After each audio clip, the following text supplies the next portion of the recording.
Hello दोस्तों, मेरा नाम अमित है। NDT and quality YouTube channel में आपका स्वागत है।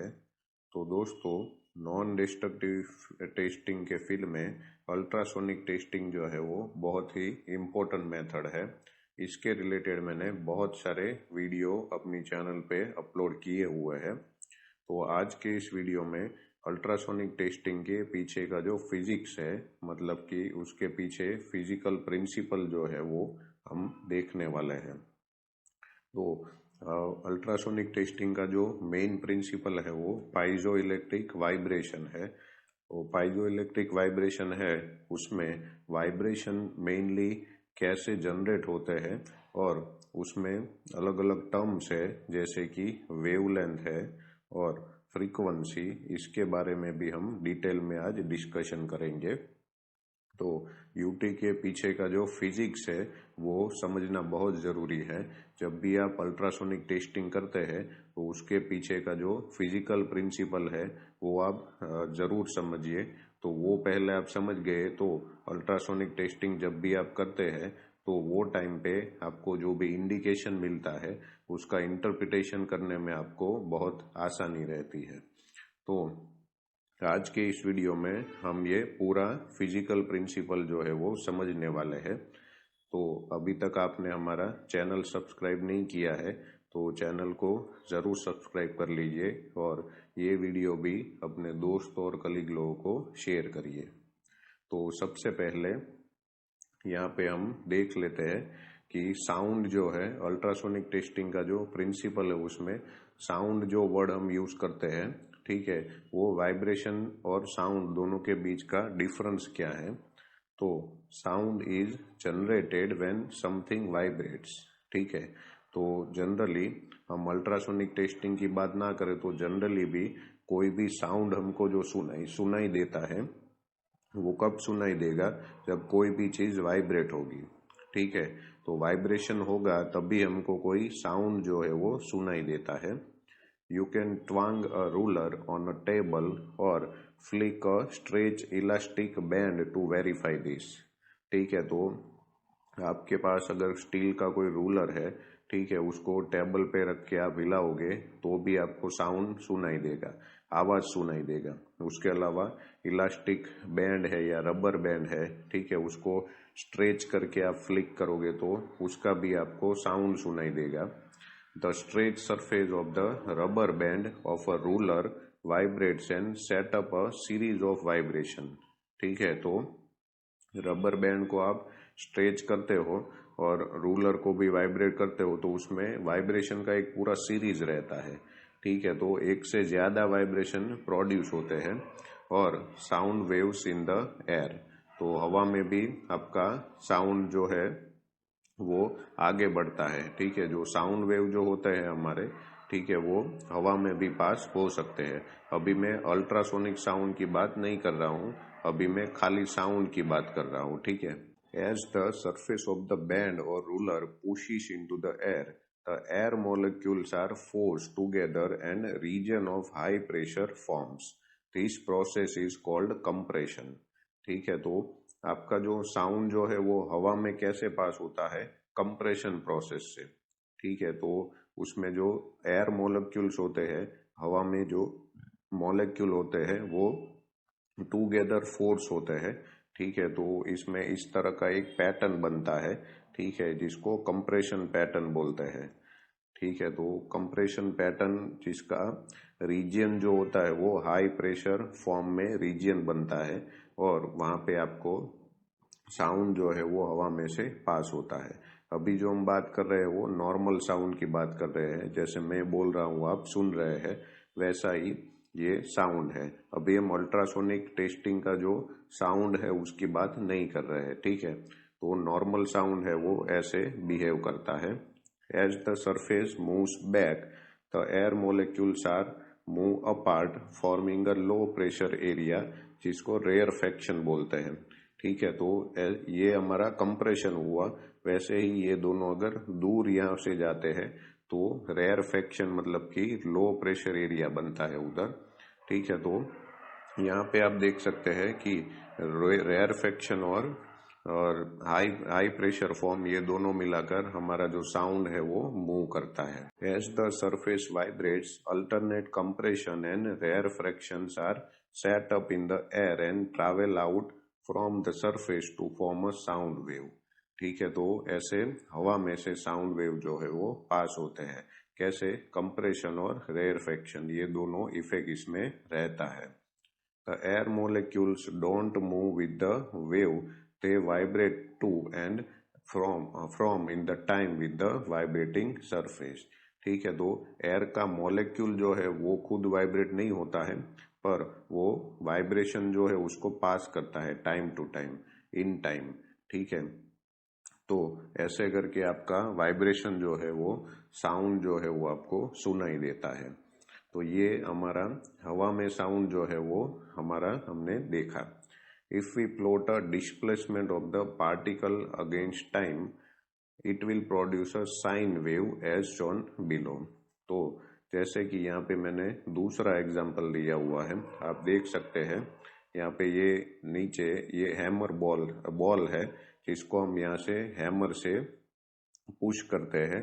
तो ये जो बॉल है वो इसका डायरेक्शन ऐसे करके घूमेगा, ये यहाँ, और उसके बाद यहाँ से ऐसे आएगा। ठीक है, तो इसका जो ग्राफ बनेगा वो ऐसे करके ग्राफ बनेगा, आप देख सकते हैं। सबसे पहले ये ओरिजिनल पोजीशन में था, तो ओरिजिनल पोजीशन जो हमारा है वो यहाँ पे ए करके दिया हुआ है। उसके बाद ये यहाँ पे पहुंचेगा। ठीक है, तो वो पोजीशन जो है वो बी पोजीशन है। उसके बाद वो रिटर्न आएगा, तो बीच में सबसे पहले यहाँ से यहाँ पहुंचेगा। ठीक है, तो सी पोजीशन है वो। उसके बाद ये पोजीशन है हमारा, जिसको डी पोजीशन बताया गया है, और लास्ट में फिर से यहाँ से इधर आएगा तो सेंटर में पहुंचेगा, जिसको ई पोजीशन दिया गया है। ठीक है, तो ऐसे करके ये ग्राफ बनता है। यहाँ पे भी मैंने ये ग्राफ बताया हुआ है। तो ये जो ग्राफ है इसको एक साइकिल बोलते हैं। ठीक है, और ये जो एक साइकिल है ये हमने सपोज 1 सेकंड में कंप्लीट किया हुआ है, 1 सेकंड। ठीक है, तो 1 सेकंड में अगर आप एक साइकिल कंप्लीट करते हो, 1 साइकिल पर सेकंड, इसको शॉर्ट में ऐसे लिखते हैं 1 साइकिल पर सेकंड, मतलब CPS। ठीक है, तो ये जो साइकिल पर सेकंड जो है वो हमारा फ्रीक्वेंसी का यूनिट है। ठीक है, इसको फ्रीक्वेंसी बोला जाता है, वो आगे हम देखेंगे। पर पहले यहाँ पे साउंड वेव की आगे बात करें तो sound wave thus produces travels through the air at a speed of about 332 metre per second. ठीक है, तो साउंड वेव जो है उसका यहाँ पे स्पीड दिया हुआ है एट 0 डिग्री सेंटीग्रेड। ठीक है, ये स्पीड जो है वो हमारा 0 degree centigrade at sea level पे है। We hear the sound when it hits the membrane in our ear and causes it to vibrate. तो ये साउंड भी हमको कब सुनाई देगा? जब ये जो साउंड है हमारे कानों में जो मेम्ब्रेन रहता है वहां पे हीट होगा, और वो जो मेम्ब्रेन है वो वाइब्रेट होती है, तो हमको जो साउंड है वो सुनाई देता है। Sound will travel through any medium that has molecules to move, but it travels faster in more elastic material because the vibration are pass on more quickly। ठीक है, तो इलास्टिक मटेरियल जो है उसमें साउंड जो है वो इजीली पास होता है और फास्ट ट्रैवल करता है। ठीक है, sound travel faster in water और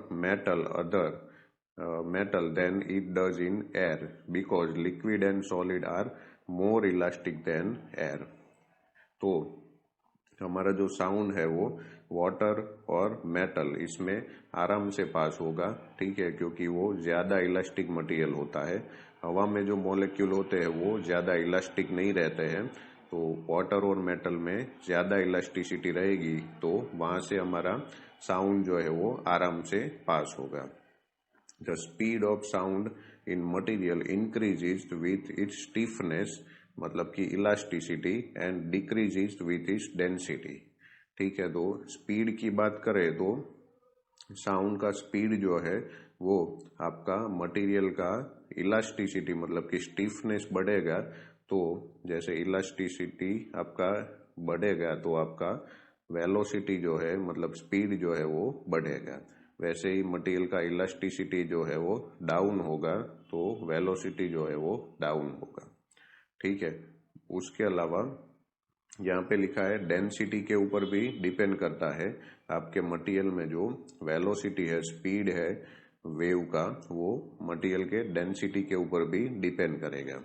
तो इसमें मटेरियल का डेंसिटी अगर ज़्यादा है तो आपका वेलोसिटी जो है, स्पीड जो है वो डाउन होगा। वैसे ही डेंसिटी जो है वो कम है तो आपका साउंड का वेलोसिटी जो है वो ज़्यादा रहेगा मटेरियल में। ठीक है। तो ये दोनों चीज़ है वो आपको याद रखने हैं। Density is inversely proportional to velocity and elasticity of material is directly proportional to velocity. ठीक है। उसके बाद यहाँ पे अभी sound wave is generally describe in terms of its frequency, velocity and wavelength. ठीक है। तो वेलोसिटी का हमने ऑलरेडी बात कर लिया, अभी फ्रीक्वेंसी का बात करते हैं। तो as sound is a series of vibrations, one way of measuring it is to count the number of vibration per second. ठीक है। तो साउंड का वाइब्रेशन जो है उसको मेजर करने के लिए एक यहाँ पे अलग से फ्रीक्वेंसी करके टर्म दिया हुआ है। तो ये जो टर्म है इसमें कैसे मेजर करते हैं, तो number of vibration per second. The frequency is measured in hertz. ठीक है। इसका यूनिट जो है वो हर्ट्स है। इसको शॉर्ट में HZ ऐसा लिखा जाता है। तो H जो है वो आपका कैपिटल लेटर होगा और ये स्मॉल लेटर में Z रहेगा। 1 vibration in 1 second is 1 hertz. ठीक है। तो यहाँ पे हर्ट्स जो दिया हुआ है इसको शॉर्ट में CPSP आप बोल सकते हैं। ठीक है। साइकिल पर सेकंड जो है उसको आप हर्ट्स भी बोल सकते हैं। तो अगर 1 सेकंड में एक वाइब्रेशन हुआ तो उसको 1 CPS या 1 हर्ट्स आप बोल सकते हैं। 2 vibration in 1 second is 2 hertz. ठीक है। तो अगर 2 वाइब्रेशन हुआ 1 सेकंड में तो उसको 2 हर्ट्स बोलेंगे। 10 vibration in 1 second is 10 hertz and 1000 vibration in 1 second is 1000 hertz और 1 किलो हर्ट्स। ठीक है। तो किलो जो है इसको 1000 भी बोल सकते हैं। तो 1000 हर्ट्ज जो है उसको आप 1 किलो हर्ट्ज भी बोल सकते हैं। 1 million vibration in 1 second is 1 mega hertz. ठीक है। तो मेगा मतलब कि 10⁻⁶ होगा। ठीक है। 10⁻⁶ मतलब कि 1 mega hertz. We can hear only sound between certain frequencies more than 20 and less than 20,000 hertz। ठीक है। तो हमको जो साउंड सुनाई देता है वो 20 हर्ट्ज और 20,000 हर्ट्ज के बीच का जो फ्रीक्वेंसी है वो साउंड हमको सुनाई देता है। उसके नीचे का मतलब कि 20 हर्ट्ज के नीचे का जो साउंड है वो हमको नहीं सुनाई देगा। उसके अलावा 20,000 हर्ट्ज के ऊपर का जो साउंड है वो भी हमको नहीं सुनाई देगा। If you were able to move your arm up and down 20 times a second it would sound like a very low hum. ठीक है। तो अगर आप 1 सेकंड में 20 बार अपना जो हाथ है वो ऊपर डाउन मतलब ऊपर और नीचे कर सकते हैं तो आपको थोड़ा सा साउंड सुनाई देगा। ठीक है। हम ऐसा करके साउंड सुनाई देगा। You can not move your arm this fast so you can not here the vibration in the air cause by your moving arm. ठीक है। तो 1 सेकंड में 20 बार अप डाउन आप नहीं कर सकते। आपका हाथ जो है वो 1 सेकंड में 20 बार आप अप डाउन नहीं कर सकते। तो इसके लिए आपको आवाज सुनाई नहीं देता है। A dog whistle vibrating at 25,000 hertz cannot be heard by humans, but it can be heard by the sensitive ears of the dog।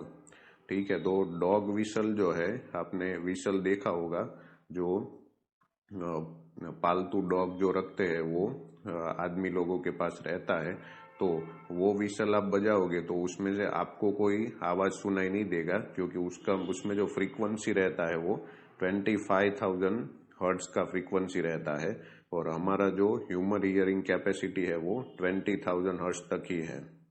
ठीक है, तो ये विसल जो है वो आपको नहीं सुनाई देगा। पर ये जो डॉग जो रहते हैं उसका ईयर्स जो रहता है वो इतनी फ्रीक्वेंसी तक सेंसिटिव रहता है, तो उसको आवाज ये सुनाई देता है। यहाँ पे देखिए ये हमारा स्पेक्ट्रम है। ठीक है, तो ये जो स्पेक्ट्रम है इसमें आप देख सकते हैं ये एक्चुअली अल्ट्रासाउंड का स्पेक्ट्रम है। ठीक है, ये इलेक्ट्रोमैग्नेटिक स्पेक्ट्रम जो रहता है वो अलग रहता है, ये अल्ट्रासाउंड का स्पेक्ट्रम है। इसमें आप देख सकते हैं ये जो यहाँ पे 20 हर्ट्ज लिखा हुआ है, ये 20 हर्ट्ज और ये 20 किलो हर्ट्ज, तो उसके बीच का जो फ्रीक्वेंसी है वो हम सुन सकते हैं, मतलब कि ये ह्यूमन हियरिंग रेंज का फ्रीक्वेंसी है। यहाँ पे लिखा है ह्यूमन हियरिंग ऐसा। उसके बाद और यहाँ पे आगे आप जाओगे, मतलब कि फ्रीक्वेंसी और इंक्रीज करोगे तो एनिमल हियरिंग रेंज का फ्रीक्वेंसी है। उसके बाद ये फ्रीक्वेंसी जो है आगे आप जाओगे मेडिकल थेरापी में भी यूज होता है, और 2 मेगाहर्ट्ज के ऊपर आप जाओगे तो यहाँ पे लिखा है एनडीटी एंड मेडिकल डायग्नोस्टिक्स। ठीक है, तो 2 मेगाहर्ट्ज के ऊपर का फ्रीक्वेंसी जो है वो हम एनडीटी में यूज करते हैं। लेस फ्रीक्वेंसी की बात करें तो 20 हर्ट्ज से लेस फ्रीक्वेंसी, अर्थक्वेक अगर आएगा तो उसमें 20 हर्ट्ज से लेस फ्रीक्वेंसी रहता है। ठीक है, तो ये आपका अल्ट्रासाउंड का स्पेक्ट्रम है। Some other animal can hear sound like higher frequencies, bats can hear sound at 1 lakh hertz. ठीक है, and some animal like snacks have worse hearing than we have. ठीक है, तो बैट्स जो है उसका ये फ्रीक्वेंसी रेंज है। ठीक है, इसमें भी ये सुन सकते हैं। उसके अलावा स्नैक्स है, उसका जो फ्रीक्वेंसी रहता है मतलब सुनने की कैपेसिटी वो हमसे भी कम रहती है, मतलब ह्यूमन हियरिंग रेंज है उससे भी ये कम रहती है। Sound with frequencies above the upper range of human hearing is called ultrasound. ठीक है, तो हमारा जो सुनने का जो कैपेसिटी है उसके ऊपर का जो रेंज है, ठीक है, उसको अल्ट्रासाउंड बोलते हैं। बराबर, मतलब कि अल्ट्रासाउंड जो है वो हमको सुनाई नहीं देगा। Sound below about 16 hertz is called infrasound. ठीक है, तो हमारा जो सुनने का कैपेसिटी जहाँ से चालू होता है वो कितना है 20 हर्ट्ज, तो उसके भी नीचे आप जाओगे, मतलब कि 16 हर्ट्ज के भी नीचे आप जाओगे तो उसको इंफ्रासाउंड बोलते हैं। Therefore, the definition of ultrasound is sound with a frequency greater than 20 kilohertz. तो हम जो फ्रीक्वेंसी अल्ट्रासाउंड में यूज करेंगे, यूटी करने के लिए यूज करेंगे, उसका रेंज क्या होगा, ग्रेटर देन 20 किलोहर्ट्ज। उसके बाद यहाँ पे there is an advantage to using lower frequencies. कई बार लो फ्रीक्वेंसी यूज करने का एडवांटेज है। Lower the frequency more penetrating a sound wave is, तो कम फ्रीक्वेंसी होगा तो उसका पेनिट्रेटिंग पावर जो है वो ज्यादा रहेगा। That is why fog horns, a device making loud deep sound as a warning to ships in a fog, gives out very low notes. तो जो शिप्स रहते हैं उसमें डिवाइस रहता है, ठीक है, वो जो डिवाइस है वो लाउड नॉइज करता है। ठीक है, पर वो लाउड नॉइज जो है वो लो नोट्स पे रहते हैं। ठीक है, लो नोट्स मतलब कि उसका जो फ्रीक्वेंसी जो रहता है वो कम फ्रीक्वेंसी रहता है। तो कम फ्रीक्वेंसी रहेगा तो उसका फायदा क्या है कि वो दूर तक सुनाई देगा। ठीक है, उसका पेनिट्रेटिंग पावर जो है वो ज्यादा रहता है। उसके अलावा elephant and hippos can communicate over distances of up to 30 kilometers using ultrasound, while whales can communicate through water across an ocean। बराबर, तो ये एनिमल जो रहते हैं, एलिफेंट है, हिप्पोस है, बराबर, वो 30 किलोमीटर दूर से भी अपनी आवाज सुन सकते हैं, एक दूसरे से कम्युनिकेट कर सकते हैं। तो उसमें वो अल्ट्रासाउंड का ही यूज करते हैं, और उसमें बहुत कम फ्रीक्वेंसी का वो लोग यूज करते हैं। वेल्स जो है वो भी एक दूसरे से कम्युनिकेट कर सकती है। उसके लिए वो ओशन में वाटर जो है मतलब पानी जो है उसके उसमें से अल्ट्रासाउंड जो है वो आराम से पास हो जाएंगे और लोअर फ्रीक्वेंसी का वो भी यूज करती है। ये फ्रीक्वेंसी का बात किया, अभी वेवलेंथ देख लेते हैं। ठीक है, तो wavelength in the sea is vibration of energy, बराबर। तो ये sorry wave in the sea लिखा हुआ है। ठीक है, तो सी का जो वेव है उसका एनर्जी जो है बराबर, उसमें बहुत सारा वाइब्रेशन की वजह से ही यहाँ पे वेव आपको देखने को मिलता है। As the wave passes a fixed point, it produces a constant rise and fall of energy, बराबर। तो सी का जो वेव है वो कहीं से भी फिक्स पॉइंट से पास होगा तो उसमें कांस्टेंट राइज और फॉल होता रहता है। ठीक है, आपने वेव देखा होगा ऐसे। ठीक है, ये सी वेव है। A complete vibration is a change in energy from maximum to minimum and back to maximum, बराबर ना। तो ये जो आपका वाइब्रेशन जो होता है वो भी आपका सेम वेव जैसा ही रहता है, बराबर। तो ये भी मैक्सिमम टू मिनिमम ऐसे होता रहता है। ये आपका मैक्सिमम है, बराबर। तो यहाँ बीच में सेंटर में मिनिमम हो जाएगा, यहाँ पीछे मैक्सिमम हुआ। The distance over which one complete vibration of energy occurs is called wavelength, बराबर। तो इसमें क्या बोल रहा है कि इसमें वेवलेंथ जो है वो एक्चुअल में डिस्टेंस है। तो कौन सा डिस्टेंस, एक कंप्लीट वाइब्रेशन हो तो वो डिस्टेंस जो कवर करेगा एनर्जी उसको वेवलेंथ बोलते हैं। जैसे कि यहाँ से आपका वाइब्रेशन स्टार्ट हुआ है तो एक कंप्लीट वेव कब होगा, यहाँ से स्टार्ट करके यहाँ पे आपका एक कंप्लीट वेव हुआ, तो ये दोनों के बीच का जो डिस्टेंस है ये आपका वेवलेंथ है। ठीक है, तो वेवलेंथ जो है ये आपका डिस्टेंस रहता है। A wavelength is a distance between the highest point of energy. It varies with the speed of sound and with the frequency, बराबर। तो वेवलेंथ जो है वो किसके ऊपर डिपेंड करेगा, आपका वेव का फ्रीक्वेंसी और आपका स्पीड, वेव का स्पीड या जिसको वेलोसिटी आप बोल सकते हैं। और wavelength is distance between highest point of energy. ठीक है, तो ऐसे भी आप वेवलेंथ निकाल सकते हैं। ये आपका हाईएस्ट पॉइंट है, ये भी आपका हाईएस्ट पॉइंट है, तो ये दोनों के बीच का डिस्टेंस जो है वो आपका वेवलेंथ हुआ। Wavelength is represented by the Greek letter lambda, बराबर। तो लैम्बडा ये वर्ड है, उसका यूज करके आप वेवलेंथ जो है उसको लिख सकते हैं, रिप्रेजेंट कर सकते हैं। We can work out the wavelength if we know the speed and frequency of the sound wave, बराबर। तो वेवलेंथ आपको कब मिलेगा, आपके पास स्पीड मतलब वेलोसिटी और फ्रीक्वेंसी होना चाहिए। Wavelength is the velocity in metre per second divide by the frequency, बराबर। तो वेलोसिटी आप मीटर पर सेकंड या सेंटीमीटर पर सेकंड वगैरह सब ले सकते हैं, mm पर सेकंड भी ले सकते हैं। उसके डिवाइड बाय फ्रीक्वेंसी करेंगे तो आपको वेवलेंथ मिलेगा, मतलब lambda is equal to v by F, ये इसका इक्वेशन है। If we want to know the wavelength of a 4 megahertz longitudinal wave traveling through steel, we can again use the formula, as we know the longitudinal wave speed of sound in steel is 5920 metre per second. ठीक है, तो suppose आपके पास frequency है 4 megahertz है और आप longitudinal wave का use कर रहे हैं, मतलब कि टीआर प्रोब या नॉर्मल प्रोब यूज कर रहे हैं, जिसका स्टील में वेलोसिटी जो है वो 5920 मीटर पर सेकंड रहता है। तो यहाँ पे आपको लैम्बडा ढूंढना है, तो कैसे मिलेगा, v बाय एफ करोगे तो वेलोसिटी जो है वो 5920 मीटर पर सेकंड है। ठीक है, तो यहाँ पे मैंने वेलोसिटी लिख दिया, ये आपका 5920 मीटर पर सेकंड है, और यहाँ पे नीचे मैंने ये 4 मेगाहर्ट्ज लिख दिया। 4 मेगाहर्ट्ज मतलब 4 इंटू 10⁶।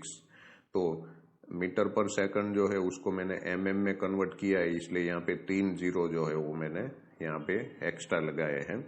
तो फाइनल आंसर जो मुझे मिलेगा वो 1.48 mm में मिलेगा, बराबर। उसके अलावा if we wanted to know the wavelength of a shear wave of 4 megahertz in still, we could use the formula again, but this time using the shear wave speed of sound in still, which is 3250 metre per second.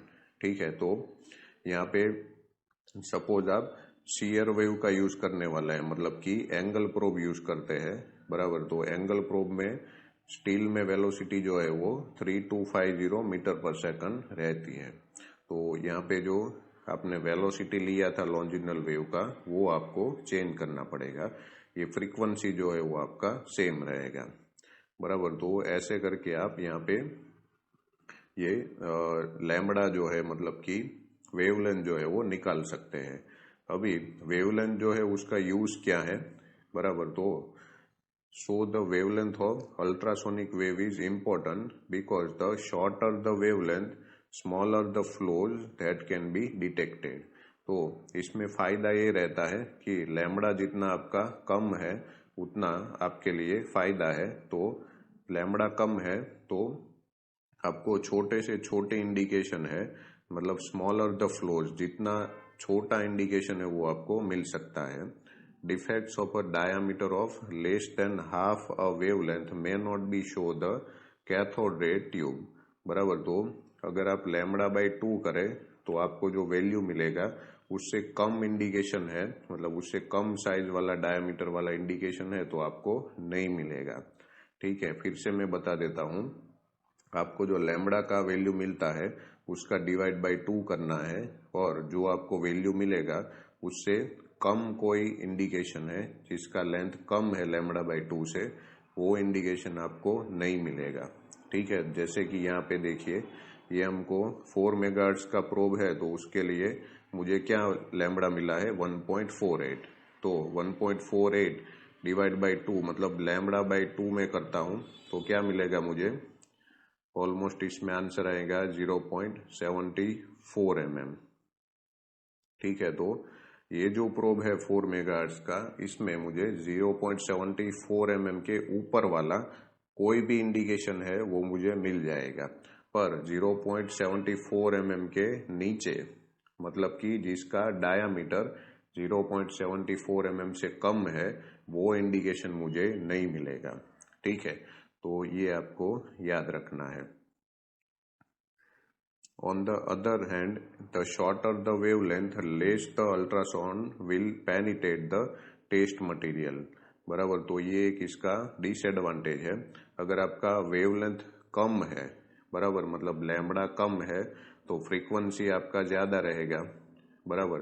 Frequency ज्यादा है तो इसका भी disadvantage ये है कि आपका penetration power जो है वो कम हो जाएगा, बराबर। तो आपको दोनों का मिलाकर जैसे आपको चाहिए, जो अगर आपको पेनिट्रेशन ज्यादा चाहिए तो आपको फ्रीक्वेंसी कम रखना पड़ेगा।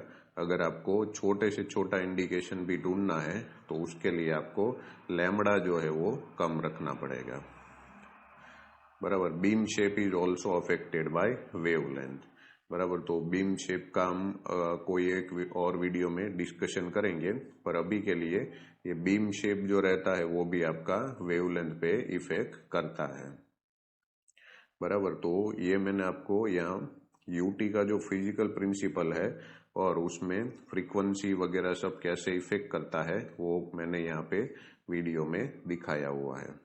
तो आशा करता हूँ आपको वीडियो समझ में आया होगा। अगर आपको इसमें कोई डाउट है तो मुझे आप कमेंट बॉक्स में पूछ सकते हैं। Okay, thank you.